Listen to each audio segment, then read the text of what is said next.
friends, this is the Mrs. Wolfie from our half-acre homestead, and today we're working on potatoes, canning them.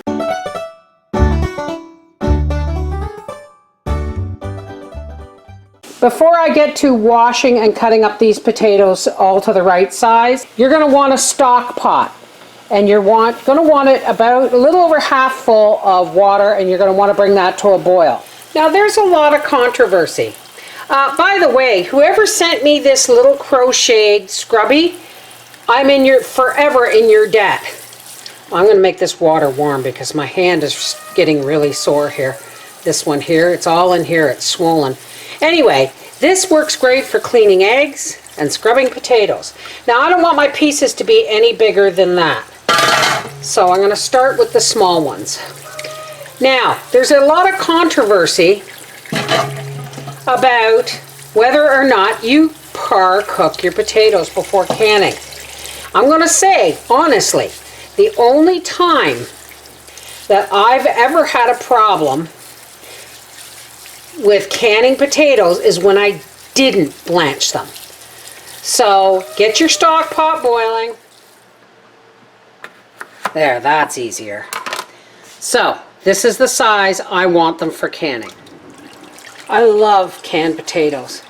It's a lot of work and I'm having a really hard time with my hand right now, but as long as I don't flex my thumb too much, I'm okay. I love canned potatoes. But I don't like store-bought canned potatoes. Have you ever tried those? They're nasty. They really are. So you can peel them if you want. I just don't. I find it helps keep the starch better in place if you leave the skins on, maybe. I don't know. I just don't bother peeling them. I just make sure they're really clean. But I love canned potatoes because in the winter time, you pull one of these jars out of the cupboard or out of the pantry and you drain it and you put them through, you just cut them up. Drop them in a bowl with some mayonnaise and some onion and some pickles, and guess what? You've got instant potato salad without cutting them all up. There's also the fact that I buy the Honest Earth instant mashed potatoes from Costco, and oh, see, that's green. And there was one bag of potatoes I got. There was a time when green potatoes wouldn't cook because they're hard, and they stay hard because they're not ripe. I bought a bag of potatoes from the store the other day, and more than 50% of them were green, and they actually cooked. You know what that tells me? It tells me that those were genetically modified potatoes, because I know they were working on a strain that you could eat even though they were green. These ones, you can't. Talk to the farmer. So if you find green potatoes, cook one. Like if you find them in a bag, cook one. If it stays hard, it's not genetically modified. If it cooks soft, it is, throw them out. And I mean, you've seen me make potato soup, where I'll just take a jar of home canned potatoes and I'll dump them in the crock pot with lots of onion and broth. And then just before I serve it, I throw in some instant mashed potatoes and some milk and some grated cheese. And Bob's your uncle, you've got a wonderful potato soup, and it really didn't take a lot of work. All right, I'll be back when I'm done. Okay, here's our stock pot of boiling waters. We're going to start putting our potatoes in. Now, it's important that you understand that the water be boiling. Don't put them in cold water and then bring them up to a boil and cook them for the allotted amount of time, because you will overcook them.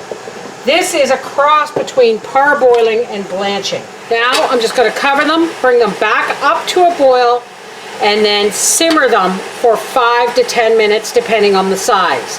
If you're doing larger chunks, I recommend 10 minutes, but this is only going to need 5 minutes. Now that it's boiling, I've taken the lid off and I'm going to simmer it. I've turned it down to just below, in between medium and maximum, and I'm going to simmer these for another 4 minutes or so. So what happens is, when you put them in the boiling water, the water cools down and it has to come back up to a boil. So it's 10 minutes total from when you put them in the boiling water, or 4 to 5 minutes total once it comes back up to a boil after putting them in the water. Okay, I've got my 2 pressure canners on and my kettle for boiling water, and let's get started. I've drained my potatoes. You don't need to cool them down. There's no need to plunge them into cold water. They're going to be pressure canned right away anyway. Here's our jar lids that have been washed and rinsed. Now remember folks, the new rules are you do not boil or simmer your rings, or you can mess with the integrity of your seal. You only simmer the ones that actually have rubber rings, like glass lids, antique lids, or Tatler lids. I have 7 jars here because that's what's going to fit in my first canner, and our hot potatoes. Here's for wiping our rims, for debubbling, and there is our coarse pickling salt. I always use coarse pickling salt because there's no additives to discolor your food. Okay, we're going to fill our jars. Now if you're cutting these to smaller than this, 1 to 2 inches, you only want to cook them for 2 minutes. I cook them or parboil them for the full 5 minutes because of the size of these potatoes. Fill our jar. It's just Daddy and I, so I don't go crazy. And I throw the littler ones in to top it up.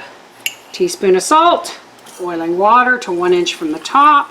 I'm just going to debubble. Always, always wipe your rims. Put on your lid to fingertip tight, which means as tight as you can get with your hand without wrenching on it or using a machine. And into the canner that goes. Now as I put the last jar in the canner, I heard a little click. And that usually means, and if you hear it, don't ignore it, because that's what that means. So now all these, thank God I've only got a few of them, these have to come back out of the canner, and the canner has to be emptied. And no folks, you can't just rinse off these potatoes. There's broken glass in here. Okay?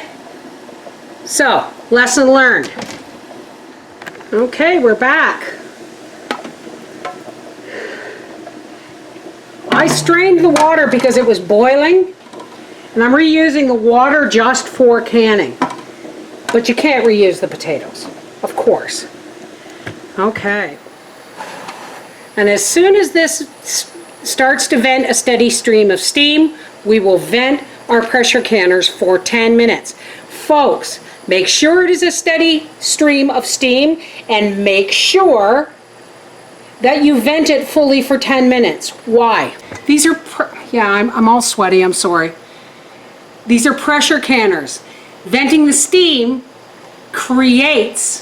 it releases the air so that when you put the weight on, it creates a vacuum. Hence the term pressure canning. Okay, my back canner here has been venting a steady stream of steam for 10 minutes. So I'm going to put my weight on there, and I won't start my timing until it jiggles. This one, just pressurized. And so, again,